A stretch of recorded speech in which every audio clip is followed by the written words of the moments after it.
I live in a hamlet that's smaller than a village named Swamp and an actual swamp. My house is on the far outskirts of it. All alone in the middle of the woods, with a bubbling creek running around the house and two sloping hills on either side. I call myself the real-life Shrek. But on to the story. This happened at this house around 25 years ago, when I was around 10. Back then the house was a holiday house, a refurnished water mill that had been in the family for over 200 years. The time the story takes place, or at least the first part of it anyway, was summertime. And during that childhood time off, it was a core summer break. Even the parents took vacation days so we could all enjoy our time together.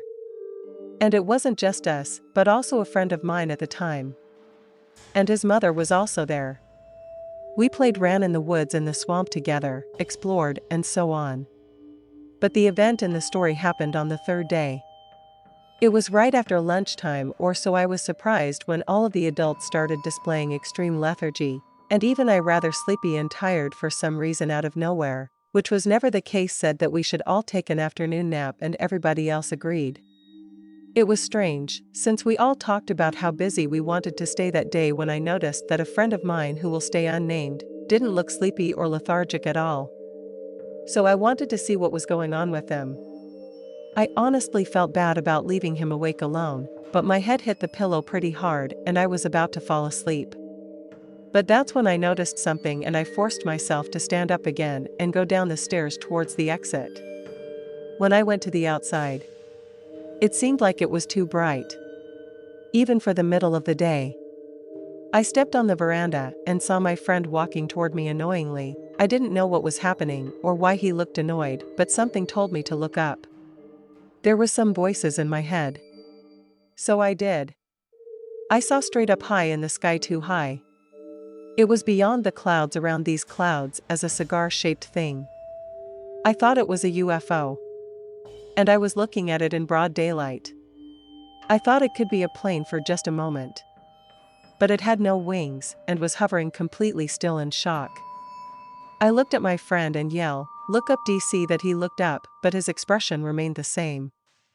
And as we both looked at the craft started moving forward, slowly at this, speeding up faster and faster until it zipped away so quickly.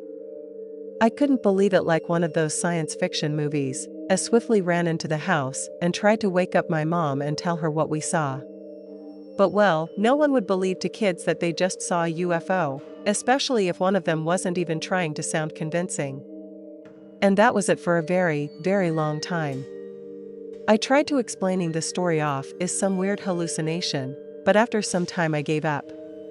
Many years later, I stopped being with that friend and meeting with them. And I had a strange revelation. I suddenly remembered all the events all over again, but this time some very scary and questionable details emerged. First of all, the moment I looked through the exit, I saw the very bright light. I saw my friend at the end of the grass clearing by the creek. He seemed so distant, and by him standing was two weird figures. One was tall, about 6 feet tall, and the other was only about 3 feet tall. They were talking when the tall one noticed me staring at them. And then the two looked very upset at the friend when he turned towards me and started walking, while the other two vanished in the yellow whitest flash beaming skywards. And that's where my previous memory resumed, only knowing I had to look skyward to see the UFO flying off.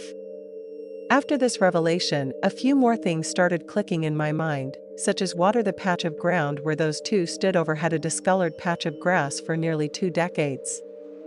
Why that friend never again returned to the house. Why everyone was supposed to be passed out for whatever reason for whatever they were doing, and how I somehow interrupted them. But why didn't they get in the house? Or why during the day? Why did they stay so far away from the house? Later, I learned from my grandmother that the valley the house was built on used to be a refuge for people hiding from raids, and that there were plenty of shrines in the lake around. Also, a self-proclaimed witch visited the place, calling it a ley line nexus and a safe place from evil. But I'm not so sure how much you can believe in that stuff. Is definitely a strange and crazy memory that I'll forever remember. This story could have been more spooky, sensational, long, and interesting. But in my experience, it was something that changed my life forever. In May 2022, I worked at a gas station and truck stop in a small town outside of Houston and Dallas. For most of my time working there, I was a night shift employee from 3 to 11 p.m. To make this short, let me add a little background on the business and some minor details about the town I was in. The town is rather small and rural. The closest shopping center is quite a few hours away. And one of the only grocery stores in town is Dollar General. The store I worked at was right next to an interstate that went throughout Texas. So we got a lot of customers, especially on weekends. We typically saw a lot of truckers, churchgoers, and people traveling with their Little League teams. Now that the basics are covered, I can tell you about the events that took place that May or May 12th.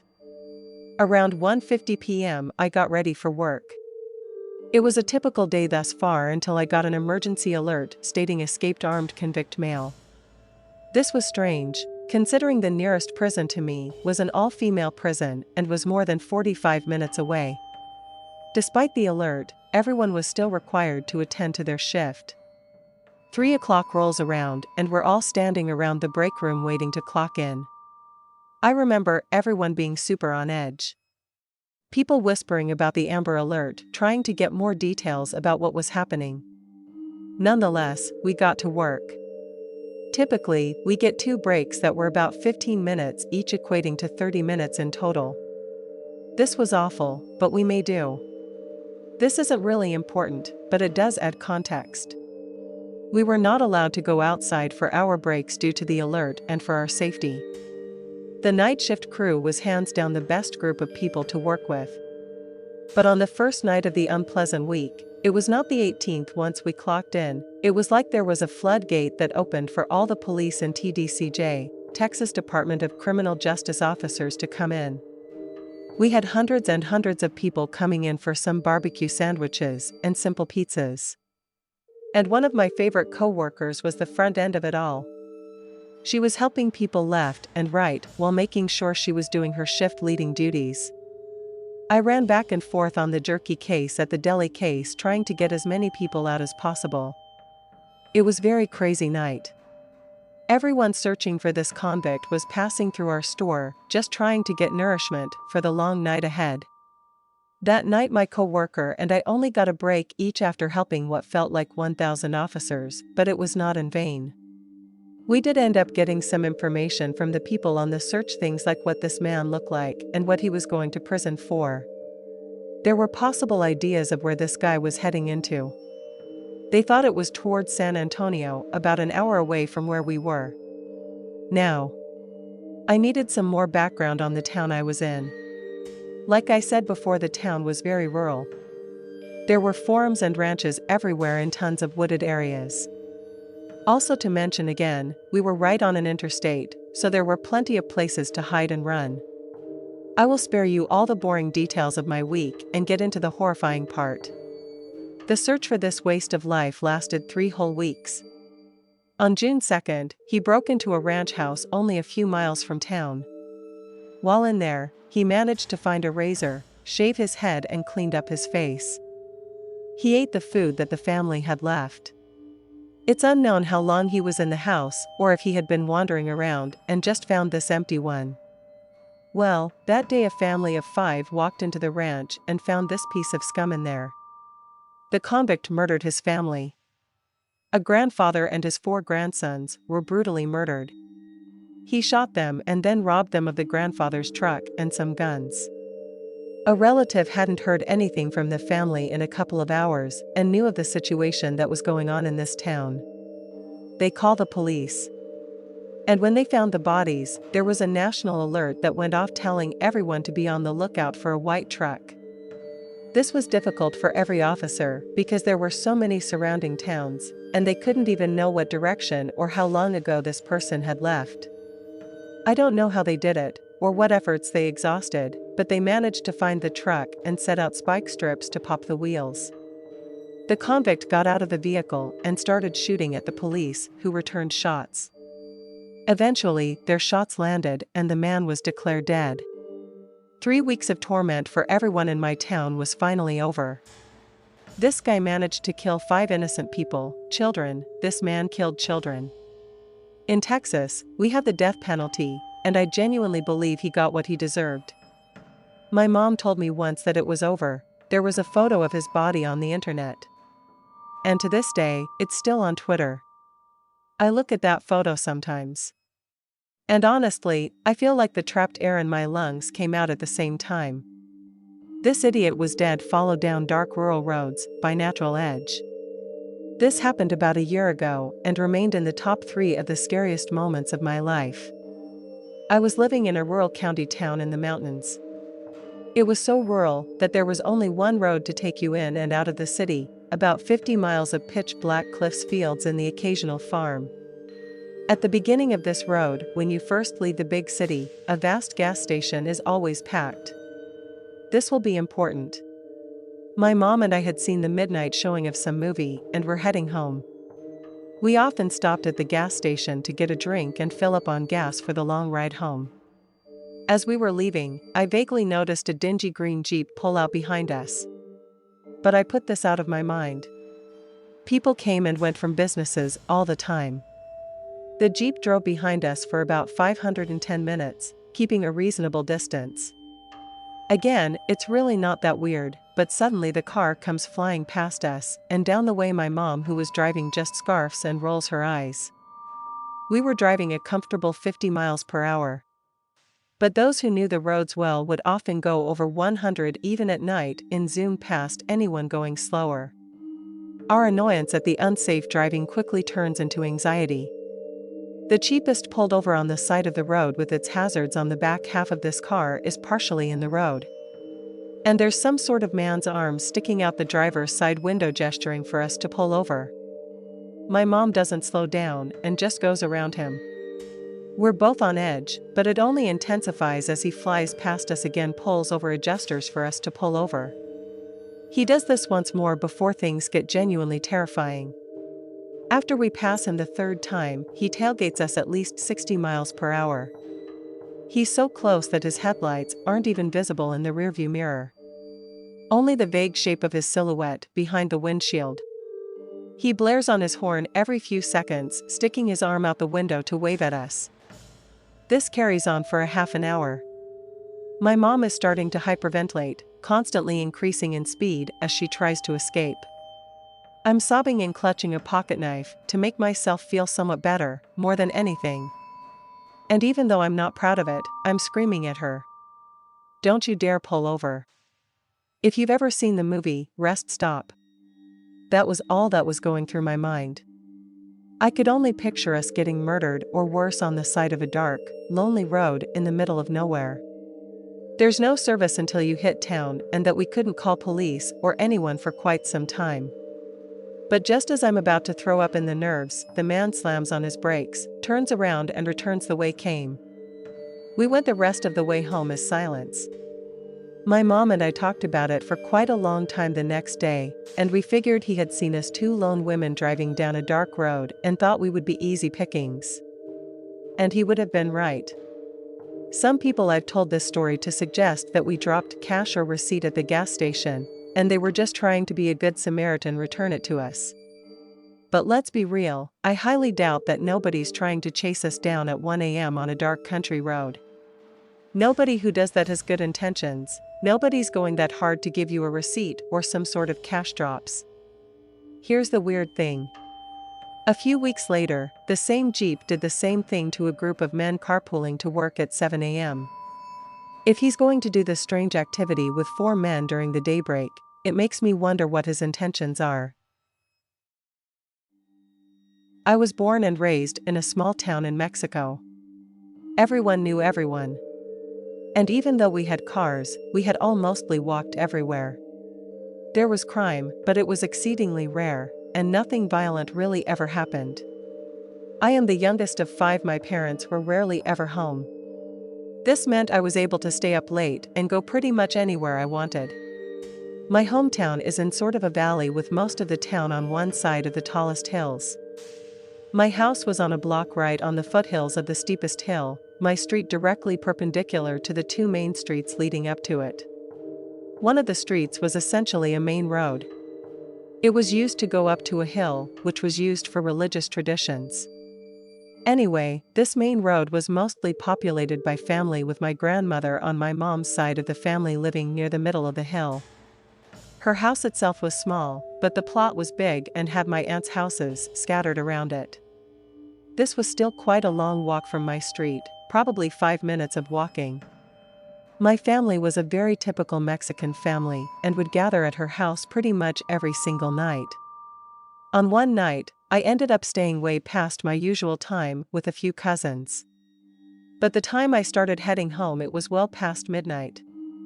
There were street lights, but they were very spaced out along the street, which was blocked off by a bunch of trees, making my area very dark. It was creepy, especially for a kid. But the moon was out and it helped ease my nerves just a bit. I began walking downhill toward my house the entire time. I just kept feeling weird. Like it was being followed. I did not necessarily feel like I was in danger, I guess. But I felt very uneasy. The entire walk my heart felt like it was going to jump into my throat. I kept walking down the street, having to look back and around every so often. Eventually, I reached the corner turn toward my house. And now I was on my street. There has been a house that has been abandoned for an exceptionally long time. It has always given me the creeps. And it was the third house from the corner. I was just about to walk by it. Every time I walked by, I would always walk on the opposite side of the street, which did not even have a sidewalk. I would have walked through that same path that night. But this time it was blocked up by these huge piles of sand and dirt. Probably some kind of construction work nearby. That, combined with a huge delivery truck parked on the curb belonging to my neighbors, forced me to walk in the middle of the street. As I approached the house, I had to mentally prepare and give myself the courage to walk in front of it. My heart began racing. I was always scared of the house, but for some reason, that night just seemed so much worse somehow.